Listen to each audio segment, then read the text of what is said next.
Knicks family, what's poppin'? It's your boy. Ladies and gentlemen, before we even get going, I want to remind you that we only have 3 tickets left for the Knicks vs. Cavs on November the 1st. There's a link in the description of the video. There's also one, well, it's not tagged to your YouTube chat yet. And excuse my dog in the background. I guess she's letting you know to get those tickets, ladies and gentlemen. She's letting you know. I got my man Andy in the building, and we're going to do some Knicks training camp stuff. Andy, what's poppin' with you, brother? How you feeling? What up, Sim? Happy to be on with you, bro. Listen, if we're talking about shoes, that means really the Knicks need to start, playing some basketball because these topics are getting really all out of hand. Knicks watching, media day and looking at the shoelaces of the players, right? So Yeah, no we doubt are about it. really looking for a topic here. Yeah. It's a, yeah, and it's crazy because there hasn't even been a lot of stuff coming out of training camp. You know what I'm saying? Yeah, Even training camp's been quiet. Yeah, they moved the camp to South Carolina, if I'm correct. So, they don't have Knick fans peeping from the windows. Right. You know what I mean? You know what I mean? But, well, let's get right to it, man. Julius Randle was spotted in training camp wearing Skechers.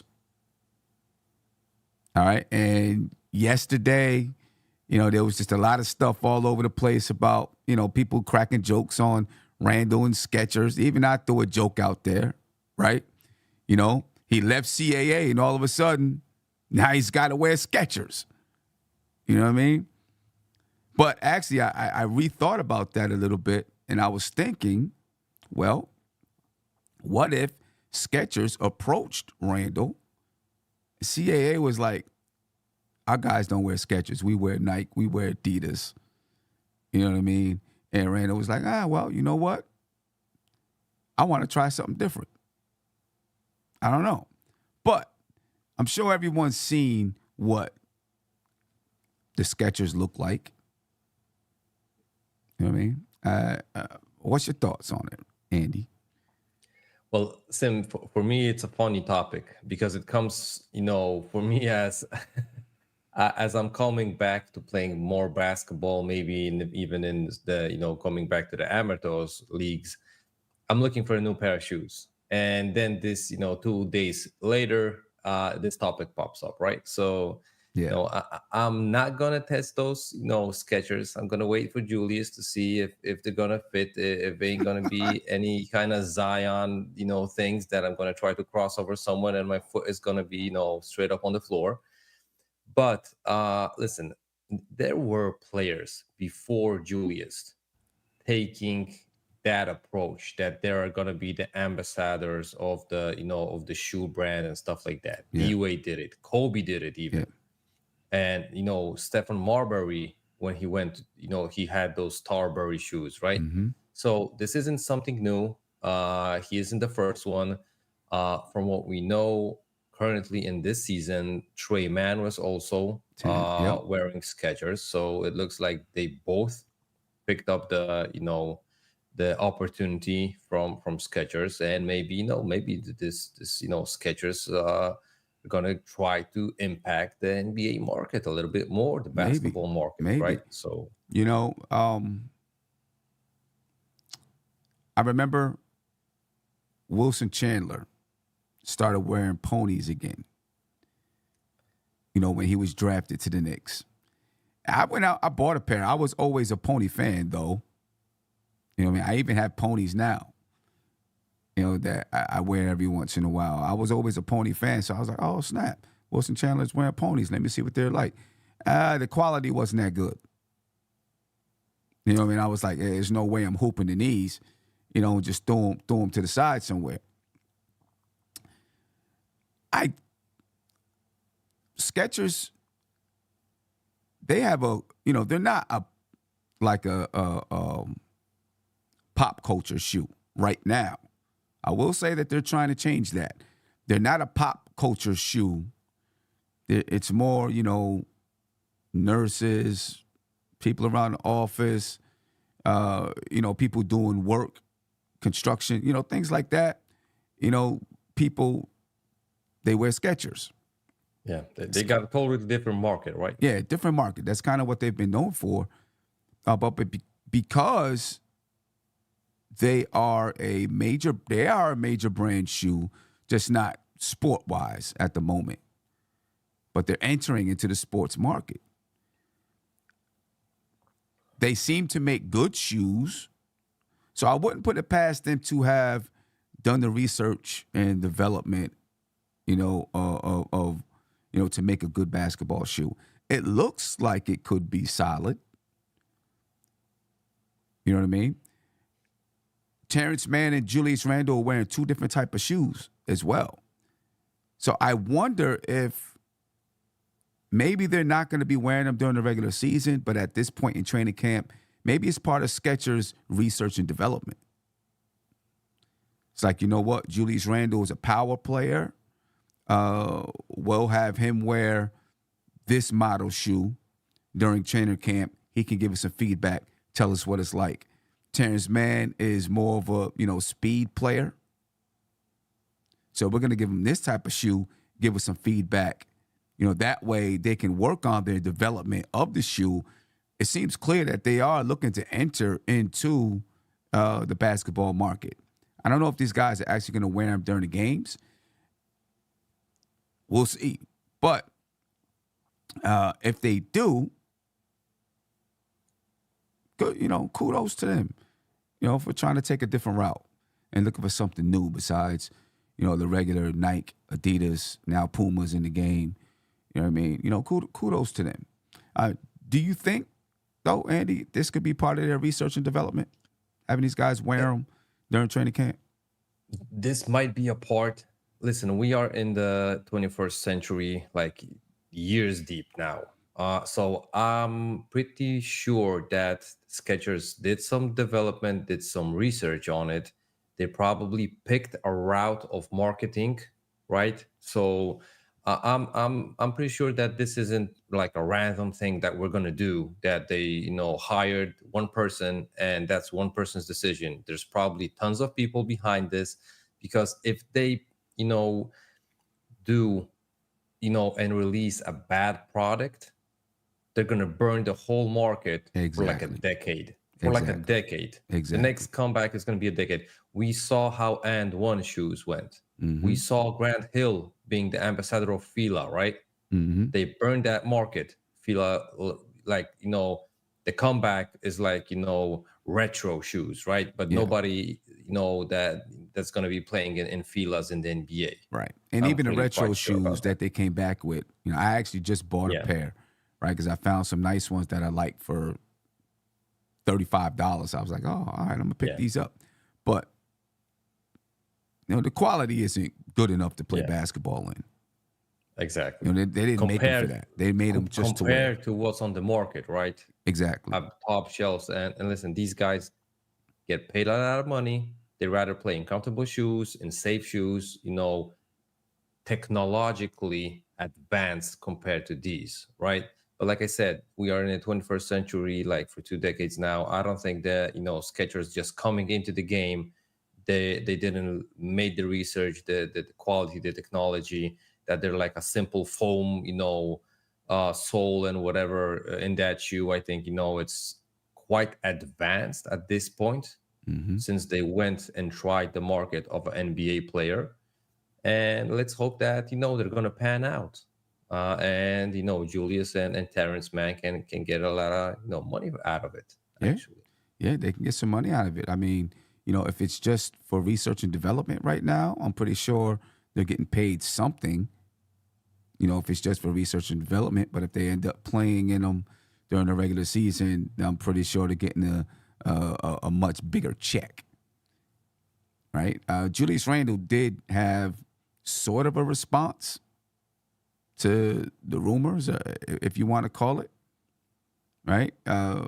Nice kicks, posted on Instagram that Skechers has a basketball shoe for NBA players.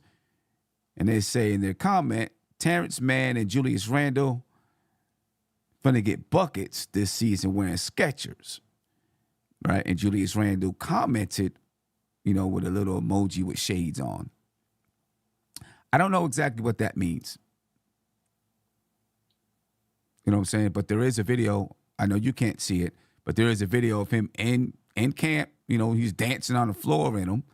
You know what I mean? And when you look at the sneaker that he's wearing, they seem to have a similar build to the Kobe's that he normally wears. Right? They seem to have a similar build. So it is possible that they were made for someone, knowing what Julius Randle wears. They said, okay, we'll make a shoe. And then you tell us how it feels. You know what I'm saying? Tell us how it feels. So I guess we will, I guess we'll find out if Julius Randle is actually going to be playing in Skechers or not come Monday, right? That's the first preseason game. Yeah. Right? Monday's the first preseason game. Let me ask you this. Because I was not really in an argument, just in a debate with Coach Fa earlier, this morning, because he's like, are these my real,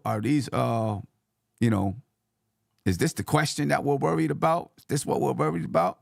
I'm like, well, he just came back from ankle surgery. You know what I'm saying? And if he's wearing a sneaker that has not, this is their first entrance into the basketball market, then yeah, it's something that I want to know about. It's a question I want answered. Do you have any concerns with him possibly, if he does wear these sneakers, without the, we don't know much about Skechers in the basketball market. We haven't seen how they perform. Are you worried about it at all? Well, Sim, I'm worried, but only a little bit.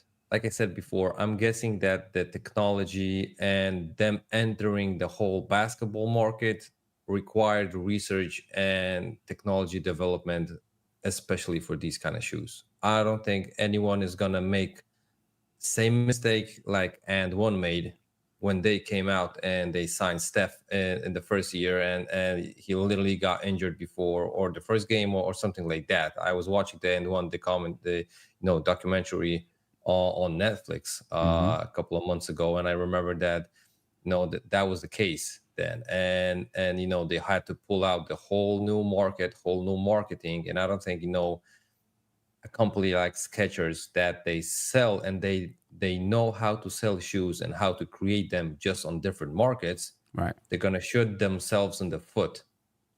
Literally shoot themselves in the foot, putting a bad product out there, right? So I hope that this is the case. But like you said, him having an ankle injury, that's the most vulnerable point of your body if you're trying a new product like the shoes. Yeah.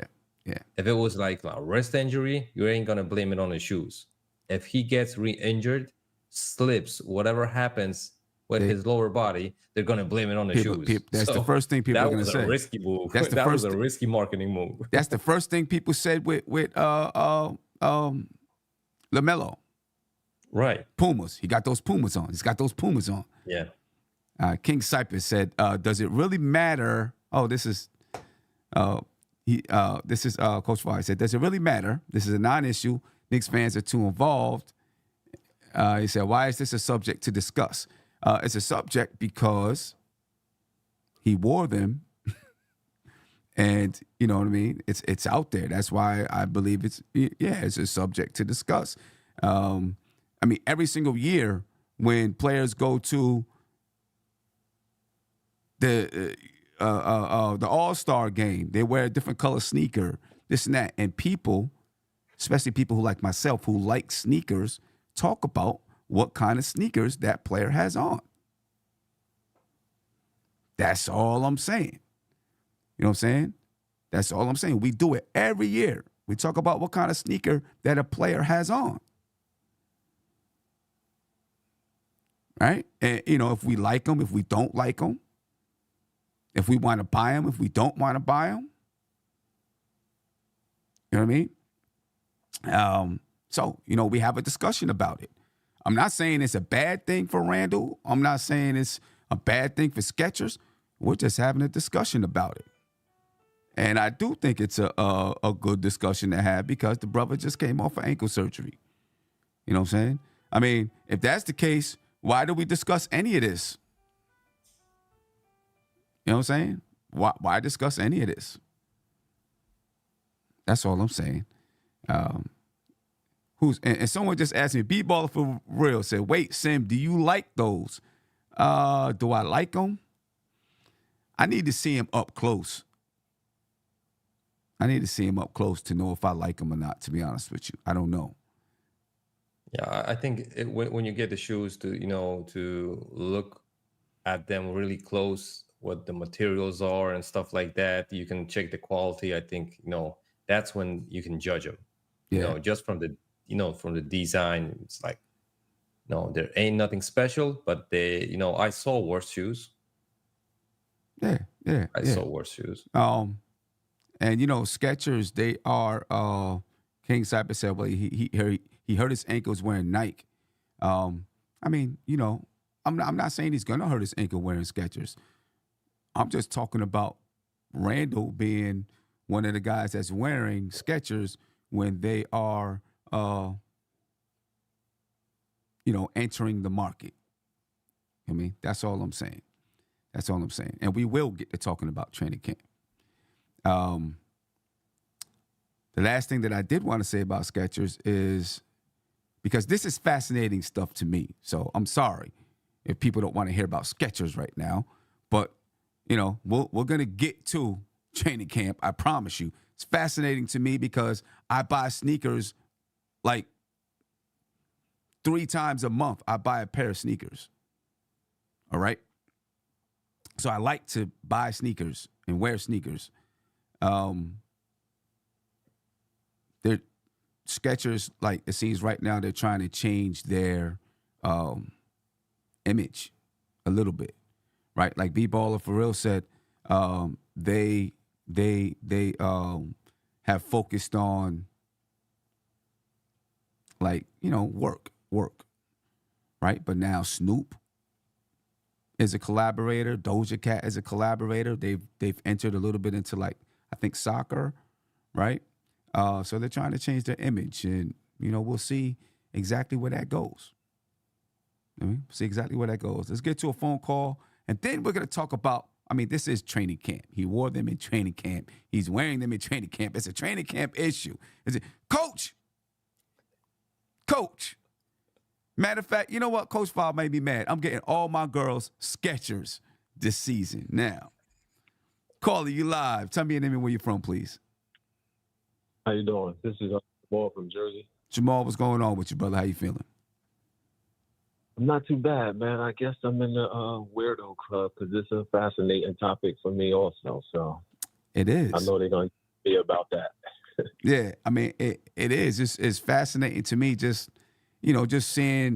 watching the business move of a company trying to enter into a new market, things like that. It's fascinating to me. Yeah, I'm a little worried, but for different reasons. I'm not worried about him wearing Skechers. I think Skechers as a company is built on comfort, for one. And another reason, I doubt if Julius Randle will be wearing the same shoe, identical shoe that's being sold to the general public. That's another thing. He is a big-time investor and a multi-millionaire athlete. So I think the shoes that they get will be a little different. Right. And another view of it is I'm interested in it because this came about. He just switched agencies. Mm-hmm. So is it something that he felt like wasn't going on with CAA? I'm sure this agency in recruiting him gave him a rollout of things they could have for him, or he's seen things out there that he might have wanted and felt like he wasn't getting, which feeds into what's the real issue with the CAA thing. And yeah. I mean, I don't have to reiterate our ties with CAA. So I'm really fascinated from that point of it as well. Right. And, something that I was thinking about in that regard, maybe Randle is, because, he's always worn Kobe's, right? Right. maybe with the change of agent, maybe he's doing an entire reboot right now. He's got his hair cut, change of an agent. Maybe he's going to be wearing some new sneakers during during the regular season. A la Wise in the chat just said maybe Randle's invested in Skechers. Maybe, who knows? What I mean? But maybe he's looking to do some kind of just rebooting himself a little bit, which is always good. Right, with his image in the market and barking on people, but I do think he had to look at the landscape of what's out there, what other players doing and getting versus him in our market, and switch agencies. I mean, what other reason can you really come up with when your whole team and organization is based out of this one agency? Right. Yeah, I don't know. You know what I'm saying? We were talking about that a little bit earlier when we first started the conversation. That maybe CAA was like, listen, we're not having any of our guys in Skechers. You know what I'm saying? You're either with Nike or Adidas or Pumas, but we're not having anyone in Skechers. And, maybe Randle was like, well, you know what? I think I want to pursue this. And went into a new agent that was going to help him get this deal done. Who knows? I think those are all valid questions. Yeah, I'm curious to see how the relationship appeared to us moving forward, because he did a lot of things. He took team-friendly deal. I mean, he might be growing out of the umbrella. I don't know. He might be because he did, for one, I believe next season, Julius Randle is opting out, to try to get a bigger contract. And, having a new agent helps with that, because if you got all of these ties with CAA, et cetera, you know what I mean? Then, you know which way they're trying to convince you. You know what I'm saying? Right. Under CAA, they probably could directly talk to Judy, like, take this deal for us, the team, we gonna grow this, that. Well, now it's just like, my agent gonna handle that. I don't want nothing to do with that. Exactly. I mean, he guys like Devin Vassell and all these guys who getting these contracts that's bigger than his, that he's definitely better players than. Yeah. He like, well, you guys, you know what? You're gonna deal with this agent, and that's it. No more of this tell me stuff. Yeah, no doubt about that. I can see that happening. You know what I mean? And that's a guy like Randle too, growing up and being like, I'm a businessman. I'm gonna handle my business.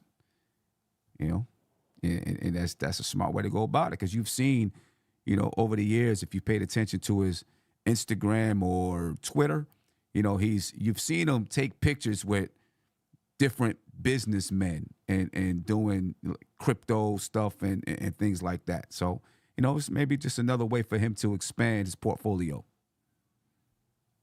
Kudos to him for that. See what happens. Hey, Jamal, I appreciate the call, man. Take it easy, guys. Take it easy, brother. Peace. All right. So there you go, ladies and gentlemen. Julius Randle, Skechers, and Julius Randle. We'll see what happened. You know what I'm saying? I hope it works out. I hope it works out for him. And you know what? I might get me a pair. They put them in blue and orange. I'm getting a pair. They put them in blue and orange. You know what I mean? I'm not excited about the green fade to the red color right now, but they do some blue and orange. I'm on it. Anyway, Andy, I want to know what you think about this. Throughout training camp, everyone's been talking about continuity, right? Everything is about continuity. For good reason. Everybody's coming back, right? Everybody's coming back besides, obviously, Obi Toppin, but Dante DiVincenzo is, he's now part of the team, but he's got relationships with the Villanova boys. We all know about that, right? So it's a team that is should be cohesive. They should have chemistry, right? How much are you putting into the continuity of this team, the chemistry of this team, and how far can it take it? Me personally, I am really high on continuity. Uh, Even from my experience, I remember first year of high school, we had literally a squad of guys, and we were losing games by 40 points, right? Mm-hmm. In 3, 4 years, with just a tweak of one guy, and he wasn't the best player on the roster, we were beating those teams that were playing heavy tactical games versus us that they were winning in the year four and year one. We were beating them by 20, 25 points in year 3 or 4, Right. right? So that was only because of the continuity. We got chemistry, we built it up and stuff like that. Our coach was running a free, flow offense compared to those guys. Those guys had like 4 plays each and every month installed in them and stuff like that. But that didn't work versus, guys like us that we play really freely. I can seriously say that continuity really matters. And listen, even if you're watching the NBA, if it isn't the biggest star on the team, I think continuity is going to beat out, even the best tactics and the star player. Basketball is a team game. We really know that team game is starting to grow.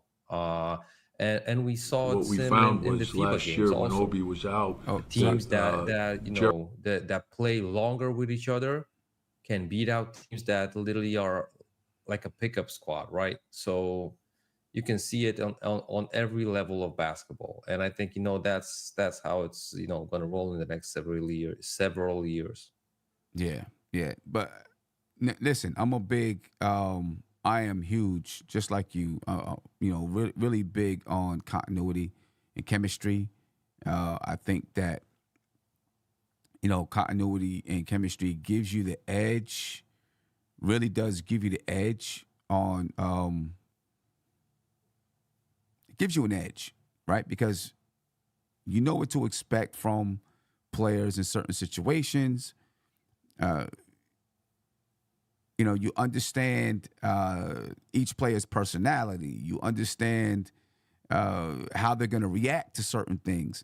So now you know how to react, and you know how to proceed and move further. And it makes playing basketball that much easier, right? When you know these things about your teammates, when your coaches know these things about the players, they can make the proper substitutions. They can put players in, at the proper time and all that type of stuff, right? So I do. I believe that versatility, chemistry and continuity is really, really important. But at what point, how far can it take the Knicks though? Because at some point, you've got to have the talent, right? You got to have the talent at some point, because you know you, you can have a team that doesn't have the same continuity and chemistry, but they have more talent, and the talent overtakes it, right? Do you think the Knicks have enough talent to go with their continuity and chemistry to help them really elevate this season, take them to another level? I feel like the Knicks can be still like 4th seed, maybe the 3rd seed. I don't think they can beat out the Bucks or the Celtics because listen, the Celtics, they have still the continuity. They, traded several pieces, but the two main guys on that roster and even the third and fourth guy are still on the squad. They switched up 2 guys, but they switched them for also good players. It's not Mm-hmm. like they switched them up for bench guys and stuff like that. So, and we know how, Milwaukee is built. So, it's hard to negate their continuity. They made major moves, but they still, they're building a team around certain players, right? That's why I think we can't elevate to their level, Mm-hmm. but I think we are still, advanced as far as, guys, teams that were lower than us. The Magic, the Pacers, right? They also improved. but I think they didn't improve that much that they're going to catch the Knicks. So Yeah. Yeah. like I said, we improved. It's going to help us, but I don't think we're going to make that step that we're going to be way above the Bucks or way above the Celtics. We can even win the series versus them. That doesn't make us a better team throughout the regular season. Yeah. And at a certain point, the Bucks, the Celtics, their chemistry is going to grow as well, right? And will they have as much chemistry as the Knicks? Maybe not, but they'll have more talent. You know what I mean? And they'll have just enough chemistry with the talent to, take them to levels probably the Knicks won't see this season. But you know what? You never know what could happen. I'll just say that. You know what I mean? You never know what could happen. Larry Brown, who used to coach the Knicks, he also coached the Detroit Pistons. And I didn't read the article, I just seen the headline, but the headline said that he believes the Knicks could be like the Detroit Pistons. Do you think this team could be like the Pistons, right? You don't have the super duper star, but you have so many good players. Your roster is so deep and you play so well together that you can compete and beat these teams that have talent. Do you think this Knicks team could be like that? Yes, I believe in that, Sim, because listen, as far as the regular season goes, you don't have to beat the best team in the East to advance to the Eastern Conference Finals.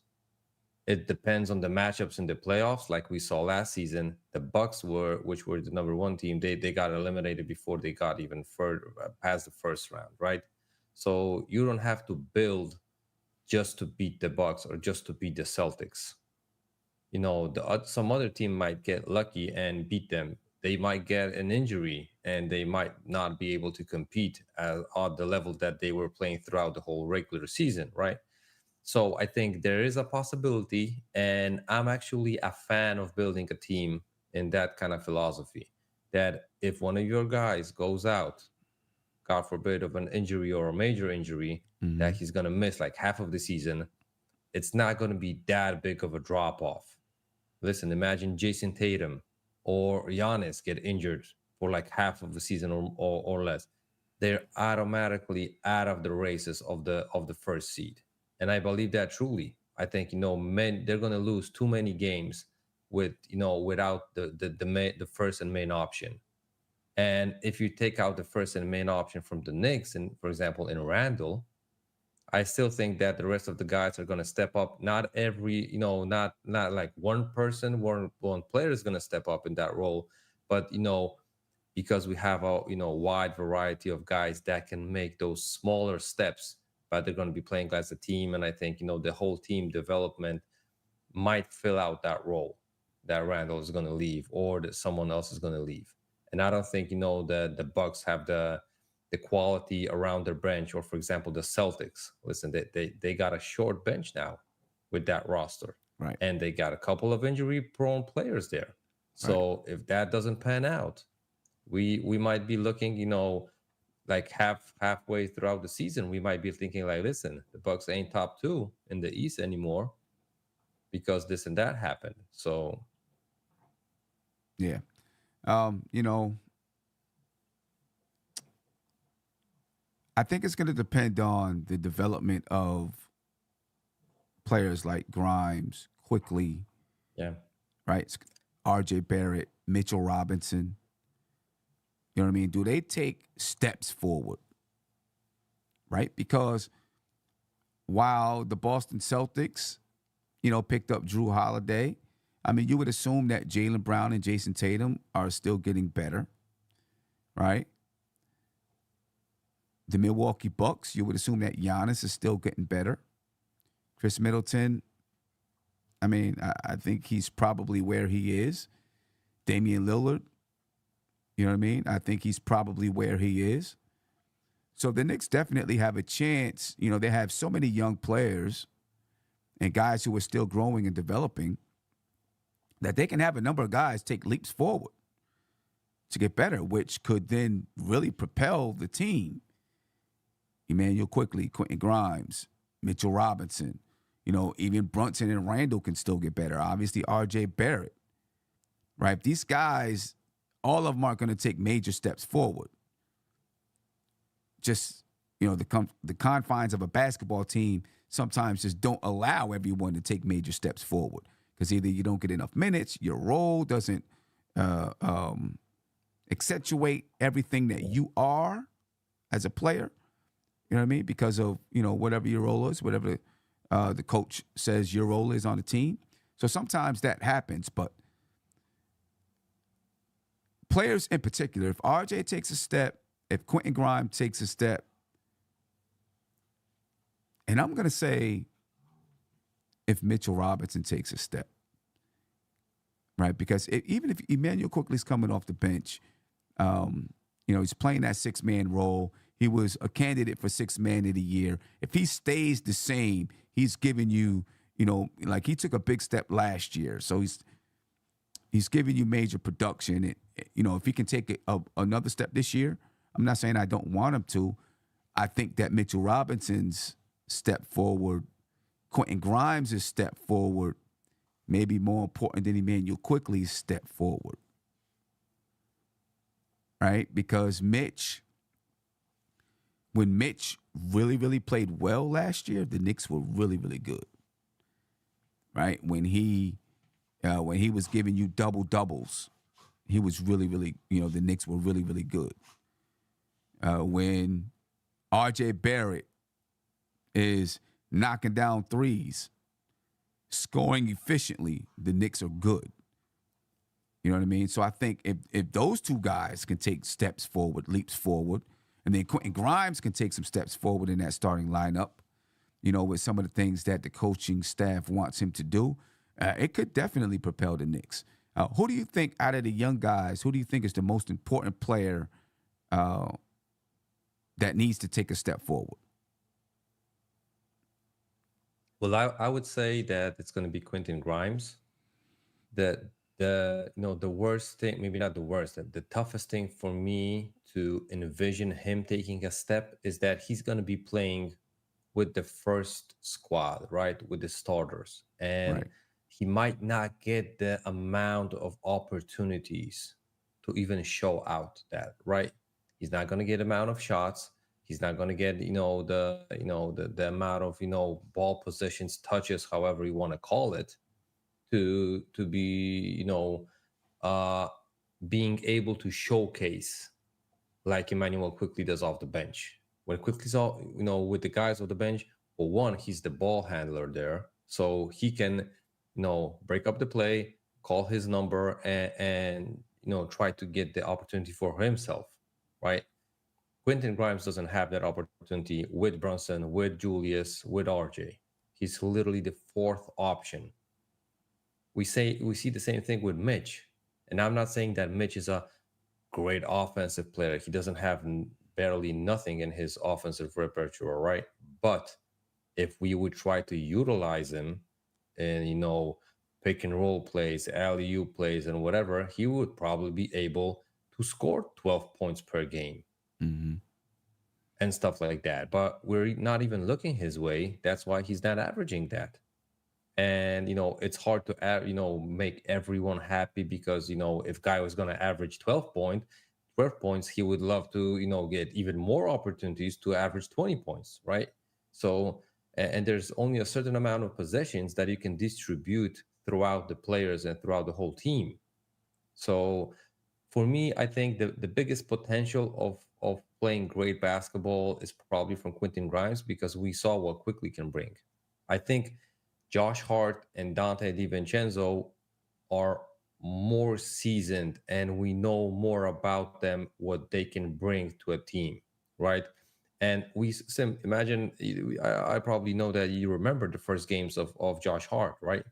In his 10th or 15th game, he took like 2-3 shots throughout the whole game. And in the first games, he was, taking like 15 opportunities. So that just shows you how the opportunity matters and the possessions touches, however you want to, name that and call that opportunity for those players. How does that matter for them? and not only for them, just for their grade on the court, right? So that's really tough. But from what I saw Quentin working out with JJ Redick, Penny Hardaway, those are guys that definitely can help his development throughout the his career in the NBA. Yeah, yeah. No, I definitely agree with you. And Grimes, I think if Grimes is able to, I think he took like 11 shot attempts last season, shot a decent percentage from the field. If he's able to get that up to 14 shot attempts, um, shoot the ball a little bit quicker off of his hands. He shot it quick, but I think he can shoot it quicker. I think that's something the Knicks need from him. Learn to put the ball on the floor a little bit. I think those would be some major steps for him as well as for the basketball team. I do want to just take a listen. This was from yesterday or the day before. Quentin Grimes talking about his time with JJ Redick, like you were saying, guys he's been working with, and his role on the team as a starter. The Knicks, Tom Thibodeau has, let it be known that he's going to be, at least right now, he's penciled in as the starter. When we get back, I want to know what you think about that. But this is Quentin Grimes, ladies and gentlemen. Take a listen. Want to know what you think. Yeah, I just knew I had kind of reached out to him. I knew coming into the season what my role would be. And Tibbs and my guy Aaron, they talking about the shots I would be getting this season. So I know JJ Redick was one of the best shooters ever in his league. His conditioning was otherworldly and stuff like that. So I would try to get in the gym with him, learn little things, how he's coming off screen, pin downs. I knew that was going to be some of the plays that were going to be ran for me this season. So I want to be prepared for whenever I get my number called. Tom said the other day he expects the same starting five as last year and Dante to take a secondary role. Did you expect that? Did you wonder about that when they signed him? I feel like, you got to do that for the team. I feel like nobody really kind of coming in here like with a huge ego. Nobody coming in thinking they're the main guy, they're better than anybody. We're all coming in with one common goal, and that's to win. I feel like Dante, he's been great. We've been cool on the court, off the court. Josh, everybody. Julius, I feel like we have a really good group this year that's really connecting. I feel like everybody will see that this season on the court. Yeah. All right, ladies and gentlemen, that was Quentin Grimes talking about his role, talking about the team, Dante DiVincenzo, et cetera, et cetera. I'm going to take you what I took out of that, and then we'll go on and answer some of those questions that I mentioned before we listen to Quentin Grimes. He said that Tom Thibodeau told him that he'd be coming off of pin downs, right? Cuts to the basket, things like that, which is very, very good to know. So then now you can go into the offseason and say, okay, here are things that I need to work on. So it sounds like to me, Quentin Grimes really did have a good offseason plan, right? Okay, you want me to do pin downs, you want me to do this, that, and the third. I'm going to go get JJ Redick, figure out some of the things that he knew, see if he can impart that on me. I'm going to go get Penny Hardaway, right, so that I can come in ready to do the things that you're asking me to do. What do you think about the role that he said in the offense he was going to play? Do you think we're actually going to see these things? I think we will. Just the amount is not going to grow on us. It's not like you said, he had like around 10 opportunities last season per game. It's not like going to be that it doubles. If he's going to make shots, I'm hoping that the point guard in Jalen, he's going to be noticing that he's hot, and he's going to be calling out that same play for him until you clearly see that he's not making shots and stuff like that. Because I think that's one of the things that we don't do as like Tibbs doesn't do. What we would want him to do is totally different, maybe, but what he does do, that sometimes a guy is hot and Tibbs is like, you got to go to the bench because this is the substitution pattern, right? And you got to rest right now. And we know that if you're hot,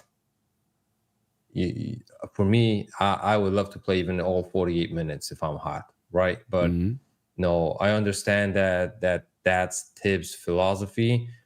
it's gonna, pan out one game, maybe not pan out the other game. But like you said, as far as Quentin Grimes, I think, he's one of those players that you can probably call a shooter. And if he's hot, you should, pass him the ball, and run plays for him. And those pin downs and coming off the screens, that's the best thing for a guy like him. One, he's a young player in the league, so he's gonna need help to get a clear position to shoot. Mm-hmm. And I think for Quentin, that was the case now, in the previous seasons throughout his career, that was the case. And we saw sometimes, right? We saw that whenever he's open, he's going to take that shot. But, since we didn't run plays for him, he was not that many times open. So, maybe that's, giving him an extra 3, 4, 5 possessions per game. And if he's going to be, like I said, if he's going to be rolling, I'm guessing Tibbs is going to call his number even more. And that's going to help the whole offense, not only his offense, but the whole offense. Right. Yeah. I think Tom Thibodeau is going to try some new things in the offense this year.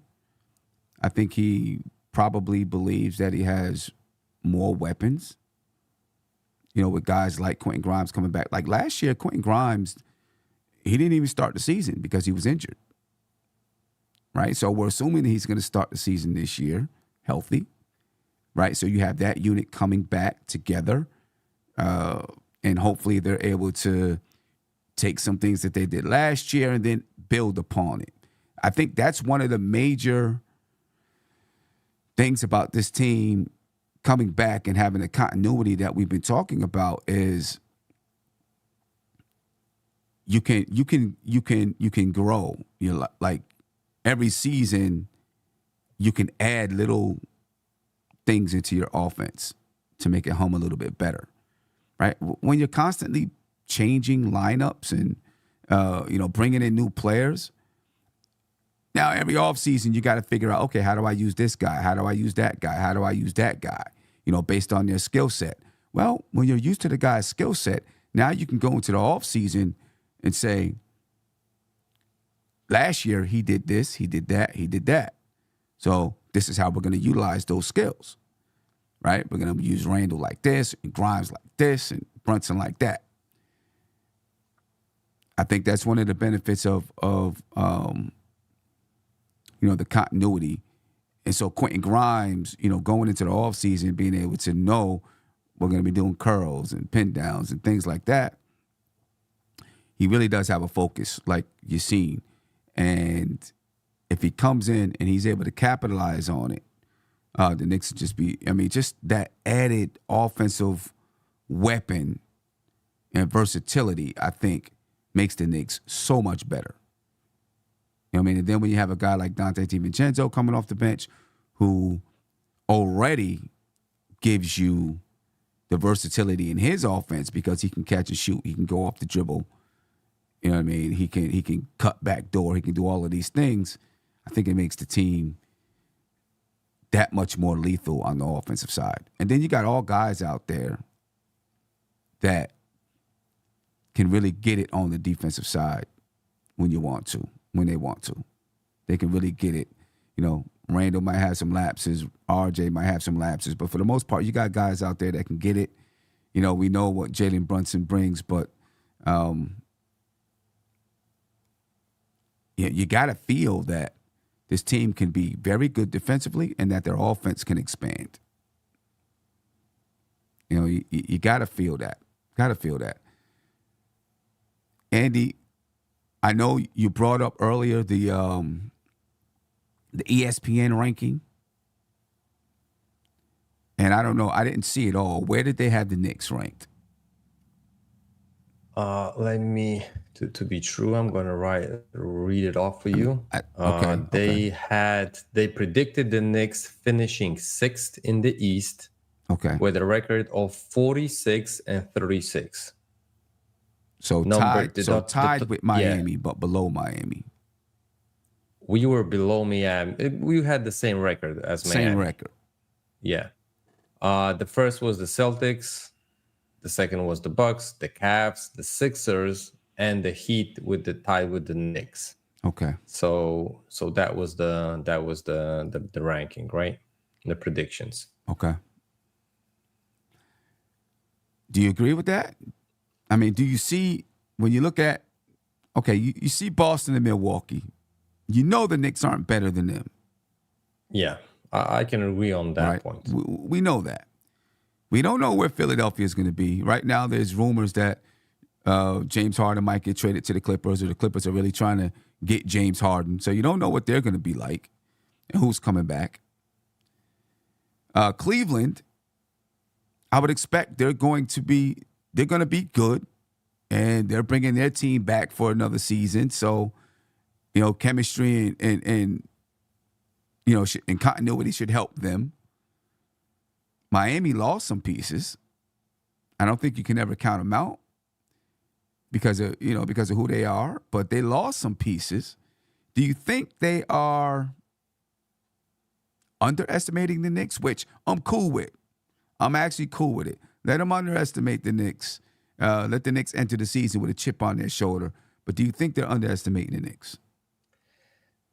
I think they're ranking. I'm going to answer it this way. I think they're ranking the Sixers and the Heat maybe not a little bit too high, but I think they got more things to worry about than the Knicks do.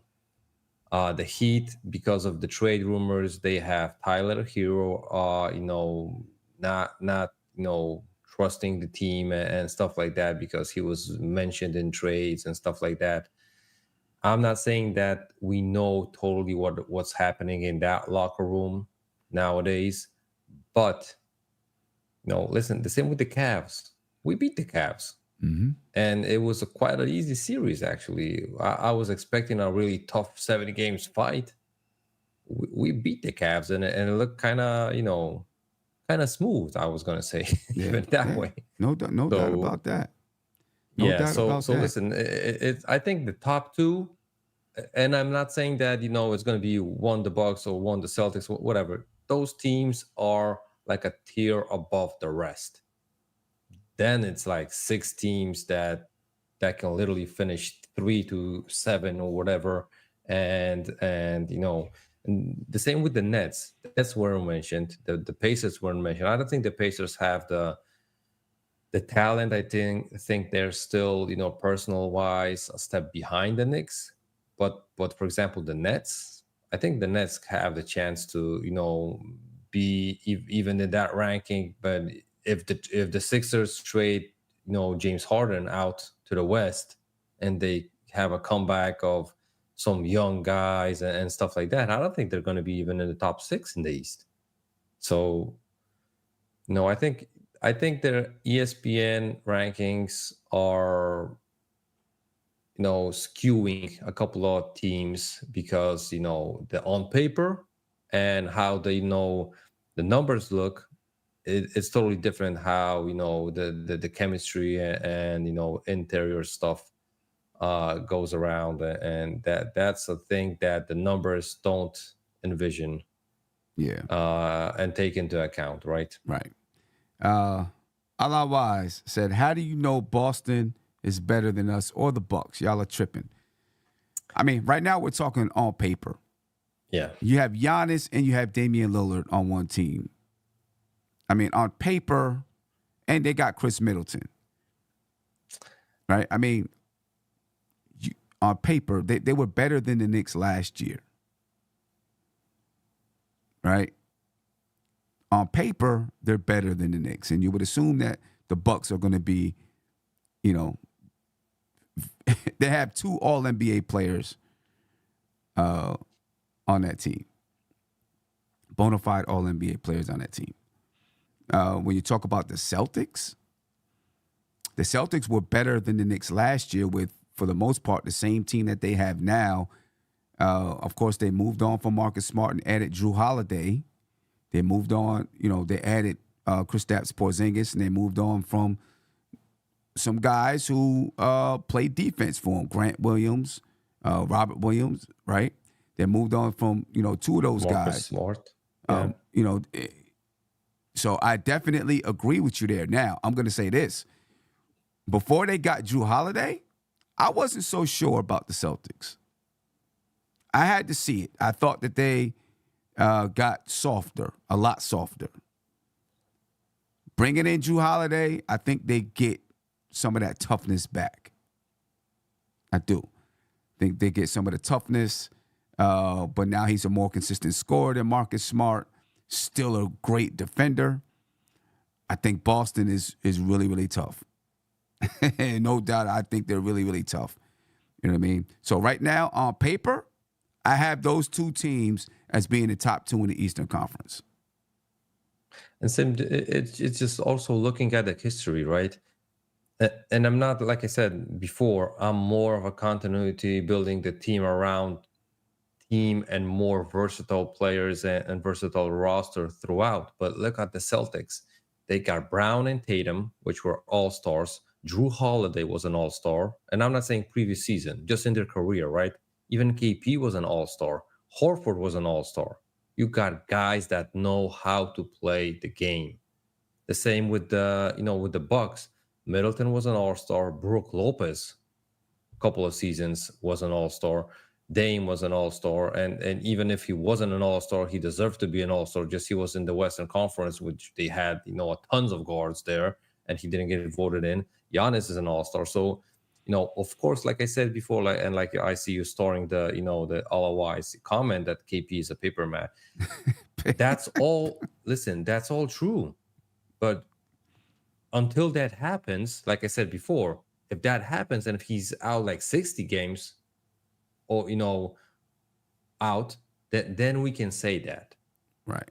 Until that happens, I think you can easily call them a team better than the Knicks. Yeah. We got one guy. We got literally one guy on the roster that was an all-star. Yeah. Above the Rim said, Brown and Tatum are not leaders. They are just talented. And that's why you brought in Drew Holiday, because he is a leader. I think Brown is a leader in the locker room. Maybe not on the court, but in the locker room, he's definitely an alpha guy. Yeah.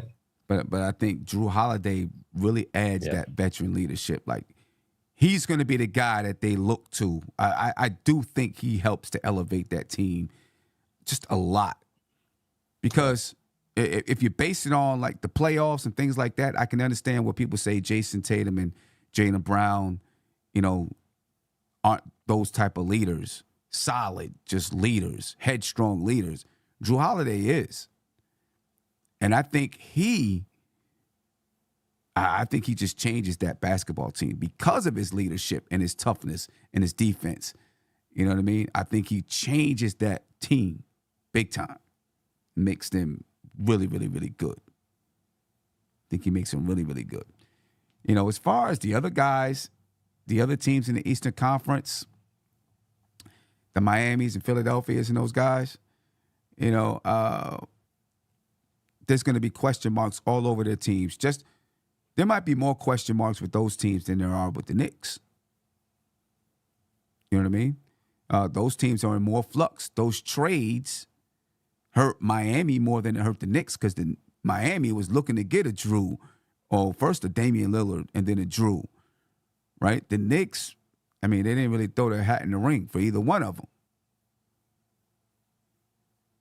So, obviously the Knicks are, banking on their continuity, but I think it hurts Miami and then more than it hurts the Knicks. Because the Knicks weren't looking at those guys to say, yep, I'm going, we need one of those guys to become this, that, and the third. Philadelphia, just everything going on with James Harden. If James Harden is gone, we'll see what they add. They could remain. I think they'll remain very, very good, right? Because they'll get some pieces for James Harden, and who knows, they might even get pieces that fill out the rest of their roster, and they add by subtracting James Harden. So they could still be pretty good, but there's question marks there too, I think. And I'm pretty sure those guys can't wait until James Harden is gone. He's out of there. When he goes to the Clippers, I'm never going to a Clippers game. As long as they got James Harden, Paul George, and Kawhi Leonard, I am not spending my money to go to a Clippers game because who knows who's going to play on that basketball team. The Clippers going to be spending a whole lot of money for a whole lot of guys to sit on the bench in suits. You know what I mean? Those guys never going to be playing. I'm not going to a Clippers-Knicks game. I'll watch it on TV. I'm not spending my money for it. You know what I mean? Because those guys not going to be playing. But, you know, if he goes to the Clippers, I think that who knows what that makes. I don't know. I think the Clippers, even if they get James Harden, I don't think they're going anywhere. I think, you know, that the whole thing crashes and burns and they end up breaking up in a year or two. You know what I'm saying? Because right now it feels like they're just putting guys together. You know, they seemed like they had a plan a couple of years ago with Kawhi and Paul George. You know, when they had a team that really did, you know, was surprisingly fought for the playoffs. Now they added those guys, and it's not really working out because no one can stay healthy. Now you added James Harden. I think it's trash. But you know what I mean? You know, I don't want to say it's trash, but I still see it. I don't see it working for the Clippers. You know what I mean? I don't see it working for the Clippers. So there's a lot of question marks in the East. A lot of question marks. And this is the chance, this is the season that the Knicks could stake their claim and their hold on being a top 3 team in the East. I think they could. You know, if this continuity and chemistry thing really works out, I think they could. You know? I see Ala Wise asks, did I talk about Jimmy Butler's hair? You know, I stayed away from that whole thing with Jimmy Butler. I stayed away from that whole thing with Jimmy Butler, man. I don't know what Jimmy Butler means. I don't know. He looked like the dude out of Belly a little bit. You know, the dude that was over in Nebraska, you know what I'm saying, with the glasses on, had the hair like that, the pimp dude.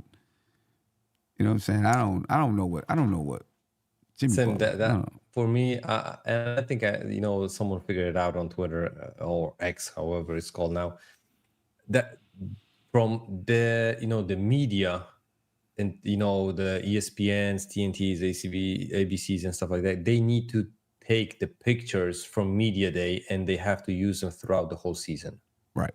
That's why he just literally trolled them because they're gonna put the starting lineups before the game and he's gonna be with that haircut.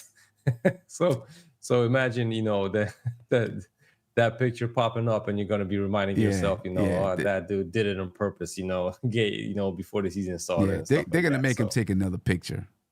Yeah, because then last year he come in, or a couple of years ago he came in with some kind of crazy cut. Locks. But when you looked at the picture on NBA.com, it was different. Like after he got his haircut, then they took another picture. You know what I mean? Yeah, and I was laughing because they're literally gonna take the first screenshot off a free throw that he's gonna be looking at the camera from the front. And they're gonna just cut his stuff like, because I understand the move though. It was just to make it funny and stuff like that. I don't see that being. Nah, he was just joking. He was just doing it. You know what I mean? Just doing it just for fun, I guess. And Sim, I know that he realizes that he can do it in Miami. Right. I don't think Julius can pull a thing off a stunt like that in New York. My goodness. Oh my God. If Julius Randle came in and did, maybe Jalen Brunson could pull it off. Yeah, but Julius not. Julius couldn't pull it off. You know what I'm saying? He'd get killed. You know what I'm saying? I mean, did you see all the comments on X or Twitter or whatever about the Skechers? Yeah. You know what I'm saying? I mean, listen, looking in the chat now. Kevin Bergen, Air Orthopedics. See? And I know it wasn't him. Somebody else said it. But, yeah, there's no way Julius Randle would be able to pull that off. No way. Maybe Josh Hart. Maybe Jalen Brunson. Not Julius Randle. He'll get killed for that.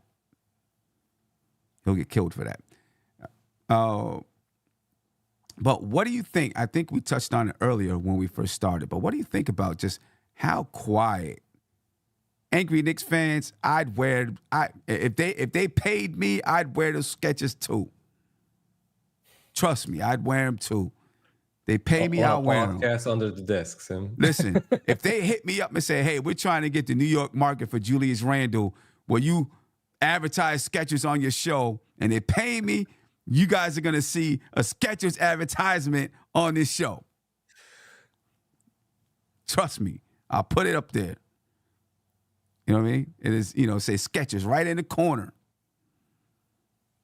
The Air Randalls, whatever. But what do you think about the Knicks being? It's just been quiet. Even training camp's been, for the most part, quiet. Sim, to me, I think that might be the thing that they need. I don't think the Knicks need more things coming out of the camp. Just listen, like I said, Knicks fans are looking at the end of the shoelaces. If the guy's got it glued, tied, wrapped up, whatever, and they're gonna say like this, and he had to do it himself, but because the training, guy didn't do it for him. I think it's too crazy. That's why they got out of the state of New York and stuff like that. The next year they're gonna go to some place in Europe probably, just to get away from the media. And I think it's good. Listen, let these guys play. Wait them to play them. The preseason games is literally hours away. Mm-hmm. So we're hours away from looking at Knicks basketball. Yeah, man, I can't wait.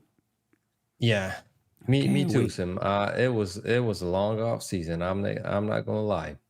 Yeah, I can't wait. Not only did we get a chance to see the Knicks, but we were just talking about Boston. We'll see what Boston looks like. We'll get a quick introduction to the Celtics. Yeah. And see what they look like. I'm excited to see what the Knicks are going to look like this year. See if that chemistry really does elevate the team. You know what I mean? Do you think Emmanuel Quickley is going to get his extension before October the 24th? I think no. I think the Knicks tactics is going to be to wait it out and look what he's going to get in open market and then try to match it if it's a good deal for them. And I think that's going to be the case, because if Quickley was looking for a $15 million contract per year, I think they would try to make it happen. But since he is looking for above 20 and a bigger role, I think those are the things that are going to make Knicks management like, we don't know if we can promise you this. And to be true, Sim, if you're the management, just the money, aside, Mm-hmm. are you going to promise a player a starting role? For me, it's even bad for him, to be true, because if he gets the starting role, he ain't going to get that many possessions and touches. That's Right. for sure. Right. So that points per game stat is going to drop down like halfway. Nobody picking up in fantasy. So if that happens, but so if I'm Emmanuel Quickley, I would be comfortable coming off the bench. Really. So unless he's looking to, because he got quite good numbers off the bench, unless he's looking for a starting job. And the question is, if he is looking more for the starting job instead of the money, and he doesn't care if it's on the Knicks or somewhere else, right? That's just his priorities as far as I see it.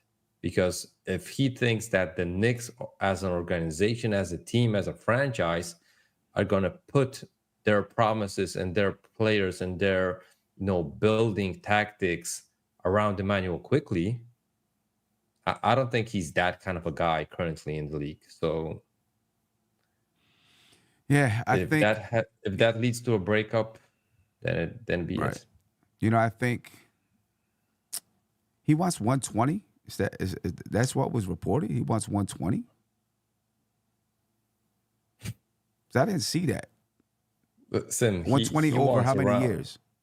Yeah, listen, I heard that he wants around Jalen Brunson's number, right? That alone is like a hell no for me. That alone is like that's the end of the discussion. Even I'm like hanging up the phone. Well, let me ask you this though. Let me ask you this. Right. You don't have to ask me, Sim. I just hung up the phone if I heard that. But So look, there's if- no more conversation. let's in say that we get in the topic. playoffs. Let's say he doesn't get the extension. He gets in the playoffs and he goes to work the way Brunson did when he was with Dallas. Because if you look at Brunson's numbers, like they're similar to Quickly's before he became Jalen Brunson of last year, right? Let's say he quickly gets in the playoffs and he goes off. Some team may give him 120. They might give him Jalen Brunson the numbers if he goes off like that. I mean, the Knicks did for Jalen Brunson. And Sim, like you said, some team. It's not going to be the Knicks because the Knicks see that if they give him that kind of a money, they need to start him. And if he starts, he's not going to produce that way because there's only one ball in a possession on the court. So you can't take 3 shots or 3 players can't take a shot each possession. That's why his numbers are going to drop. And if it's not going to be his numbers, it's going to be someone else's, which they already paid for. That's why I don't envision that. And listen, Sim, to be true, Jalen's numbers were great in the playoffs because Luka was out. Right. If that wasn't the case, nobody would be looking and fighting for Jalen Brunson in the league nowadays.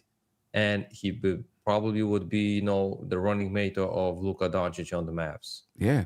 So, But look, I mean, listen, Brunson, first year, 9.3 points per game, 3.2 assists. The thing about Brunson is his field goal percentage was always high. Right? The next season, 8.2 points per game, 3.3 assists. Again, field goal percentage pretty high. Then 12.6 points, 3.5 assists, 16.3 points, 4.8 assists.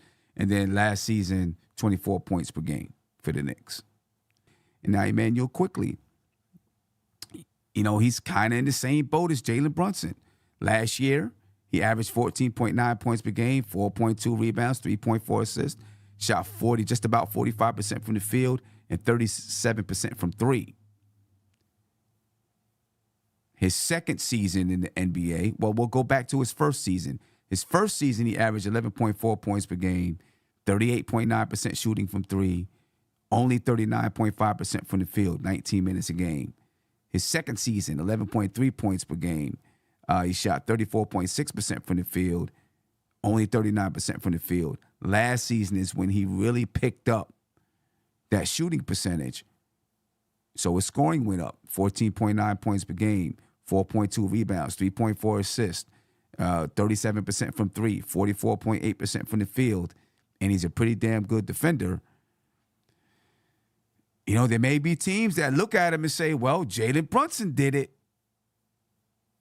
Jalen Brunson he hasn't become an all-star yet. He hasn't become all-NBA yet, but, people are looking at him and saying he might be that guy. Why wouldn't they look at Emmanuel Quickly and say he's got a similar trajectory as Brunson? Let me ask you a question then. 2 questions. One, and I think I know the answer here. Can we say that Emmanuel Quickly is a better defender than Jalen Brunson? I think so, yeah. Okay. I think next question. Mm-hmm. And I don't know if you were envisioning me thinking about this, but if you're saying that they have the same trajectory as far as career numbers and evaluation and their careers go, and Quickly is younger, you pay them the same, literally almost near whatever you want to say, but it's going to be close to the same amount of money on their contract. Are you going to trade Jalen Brunson and start Emmanuel quickly for him? Am I going to trade Jalen Brunson and start? No, I'm not. Then you I'm not. chose. Then you chose one of them, those guys, right? So Right. You definitely you got to choose one. You got to choose one. You got to choose one. I'm just saying, maybe it's not out of the question that he gets 120 million. Listen, like I said, he might get it, but he ain't gonna get it from the Knicks because I don't see Leon Lowe's dropping Jalen Brunson for Emmanuel quickly. But does That's he my have? point. But okay, so because Jalen Brunson, when you look at his contract, I mean, in the last year of his contract, he's going to make $24.9 million. This year he makes 26.3. The last year of his contract is 24.9. Well, in 24-25, he makes 24.9, and then he has an opt-out or a player option for 24.9 and 25-26. Josh Hart is like 18.1 million in 24-25. I think you got to compare it quickly to Jalen Brunson. They want to be starters. They have the same trajectory, like you said. They're more close of the same kind of a player, I would guess, than Josh Hart, because Josh Hart is totally different kind of player than Quickly is, right? You don't expect him to score. You don't expect him to, do the things that Quickly does. And I think that's a whole different category, right? And meanwhile, if you get two of the same kind of guys on the team for the same kind of money, and you have the same kind of expectations from them because you pay them the money. And like I said before, I don't think they're gonna have the same kind of an opportunity as far as touches, possessions, shots, and whatever. Then, if we know that Quickly is a better defender, then why we need Jalen Brunson for? If we pay Quickly the same kind of money, then we agree that he is basically on the same level than Brunson, right? So why would keep Brunson then? That's my thing, because if they were different positions, I'm cool with it. But do you really want to play one guy at the two? But I think, okay, I think that if you eventually their contracts aren't going to be the same, and you're going to be paying Jalen Brunson for more output, because right now, R.J. Barrett, next season, R.J. Barrett will make more money than Jalen Brunson. And we're going to be nagging on that contract. Yeah, but we're not going to be expecting him, we know like this is the situation of the contract, right? And that Jalen Brunson's going to opt out in 24-25 and probably start making $40 million a year. Right? So their contracts, I mean, in the short run, their contracts would be the same, but in the long run, their contracts would be very different. Right? Because Jalen Brunson's going to get, as long as he continues to play like this, he's going to get a much bigger contract. And Emmanuel Quickly will still be he'll still be playing on his rookie extension. I find out. I just think he's gonna make more money than Josh Hart. Oh, than Josh Hart, as far as I see him on the Knicks, because that's why I'm looking at him as a player for the Knicks only, because if he goes somewhere else, that's his decision, right? But for me, I can't pay Quickly more than literally 18 million. I would even try to force him to take 15 million. Because I value Josh's hard skill set as far as for the team more than what Quickly can bring you. I think you can find the scoring as far as Quickly does. And this might be because I'm not a fan of his offense, and of his decision making and shot selection, it might be easier for me to find somewhere else in the league a guy that can do what Quickly does. And I'm not saying just the scoring. I think you can give a couple of shots more for DiVincenzo, a couple of shots more to Grimes, and mesh the lineups and stuff like that. I don't think you have to have a guy like Quickly that comes off the bench and is a spark plug. I don't think that's a necessity in the NBA. Some teams want that and stuff like that, but is that a necessity? I'm not sure about it. I don't know if it's necessary, but I guess if you're going to build the depth that you're talking about, like we were talking about the Detroit Pistons from 2004, whatever year it was, the Pistons. If you're going to build that kind of depth, then you've got to have as much talent as possible to have that kind of depth and have so many really, really good players that it's you can overwhelm even teams that have more talented players on the front end of their roster. You know what I'm saying? And so then it becomes essential to find a way to keep that talent there. I don't know if it's possible anymore. Back then it was a little bit different. I don't know if it's possible anymore. You know what I mean? And I don't know if Quickly is going to want to continue to come off the bench for the entirety of his rookie extension. At some point, he's going to want to become a starter and test himself in the league. And I don't see him starting for the Knicks. It's hard for me to see that he's going to start for the Knicks. It's just hard to see it. Yeah, for me too. I can envision that we're going to just plug in Quickly, and I'm guessing it will be for Grimes because, I'm not sure that we're going to bench RJ for Quickly and move Grimes to the 3 or something like that. But I think that's the only two scenarios that he can do it. Still, for me, him being in the start, playing with the starters like Brunson, like Julius, I don't think he's gonna have the touches that he needs to be that, the player that he is off the bench. And fans are gonna say that, listen, when Brunson was injured, when Brunson was injured and he was playing in the minutes that Brunson had, and in the possessions that Brunson had, and with the touches that Brunson has, you could maybe get a guy from the G League that if he would get 30 shots a game, he could score 20 couple of points. That's the reality, Sim, that there's tons of really talented and guys with potential. They just don't have the opportunity. We saw it happen with literally each season.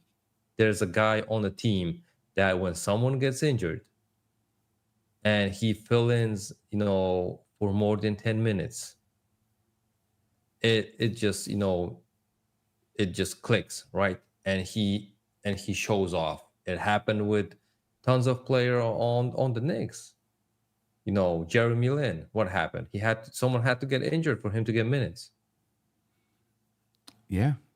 Jerome James earned his contract for with the Knicks because of a playoff performance with the Sonics, right? And he got paid. Now, So I mean, I get it. But I'm just saying, we see, that's basically what happened with the Knicks did with Jalen Brunson off of his playoff Exactly. performances, and he got paid. You know what I'm saying? We'll see. I think. All right, let me ask you this before we go on to anything else. Do you think it's a chance for Quickly?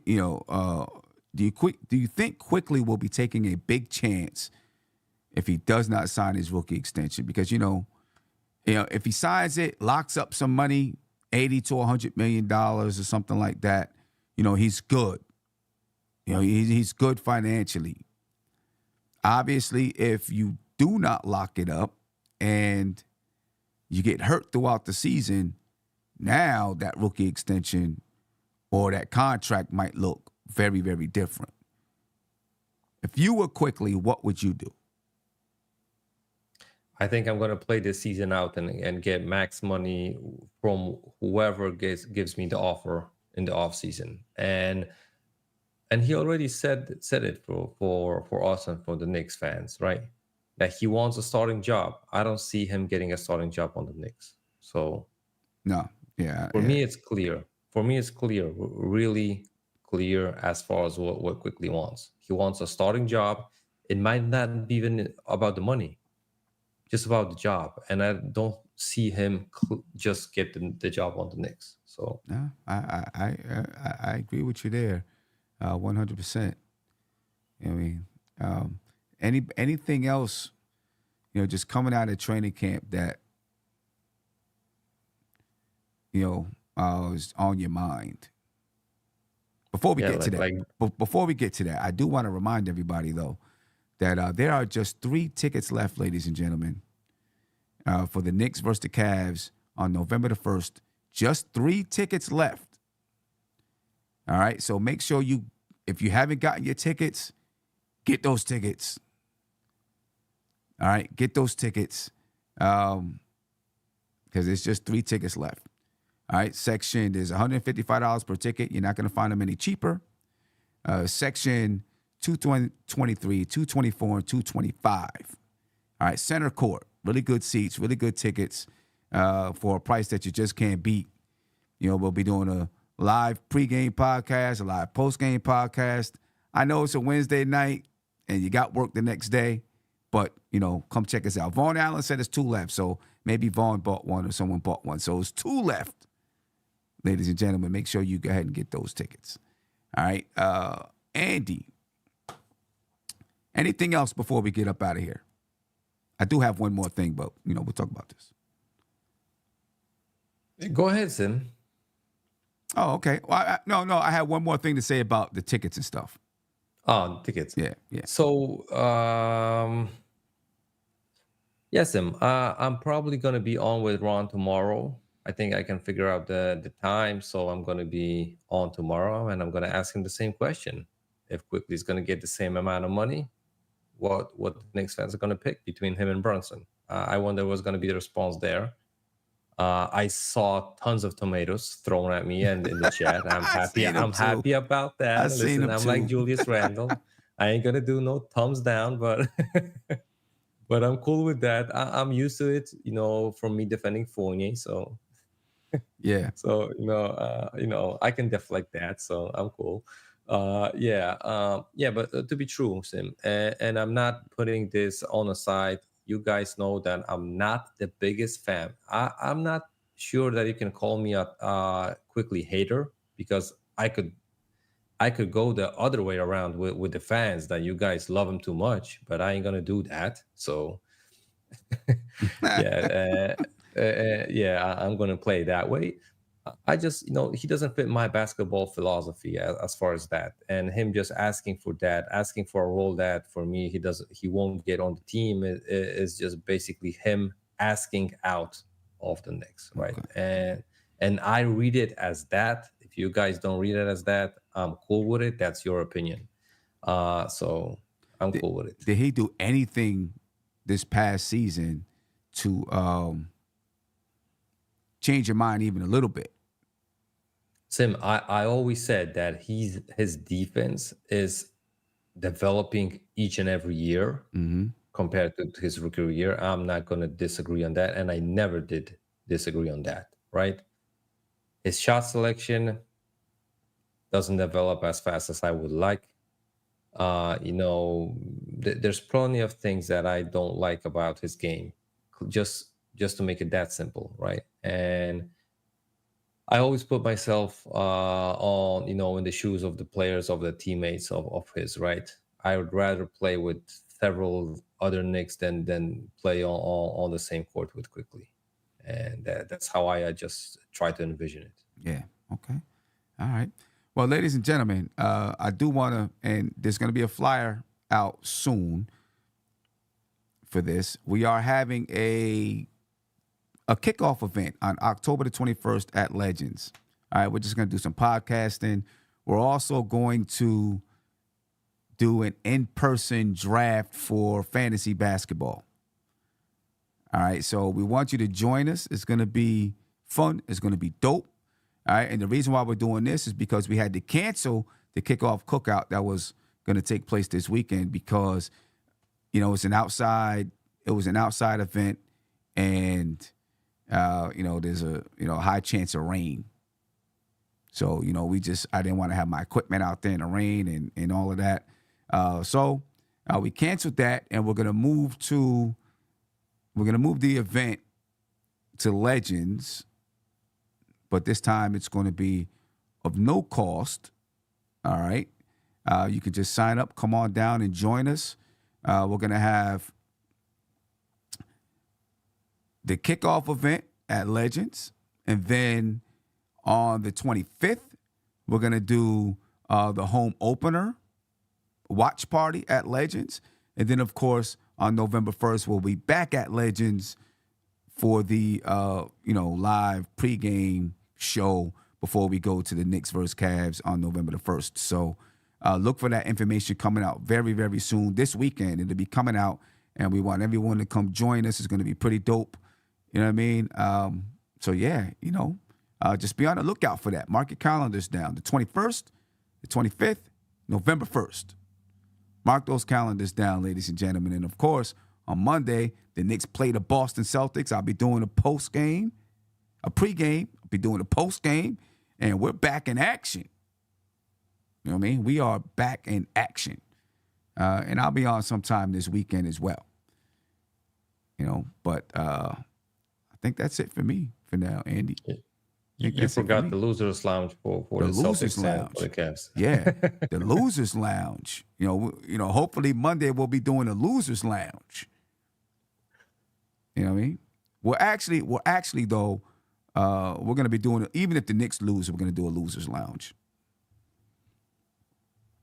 And I believe on January 6th, I'm setting up a date, for Knicks fans and Wizards fans to go together to a game in D.C. So if anyone is interested in that, make sure you reach out to me, because as soon as we're finished with, everything for this November 1st game, then we'll be setting up the Knicks-Wizards game in D.C. All right, so if you're interested in that at all, make sure you hit me up, send me an email. Just put my email in the chat.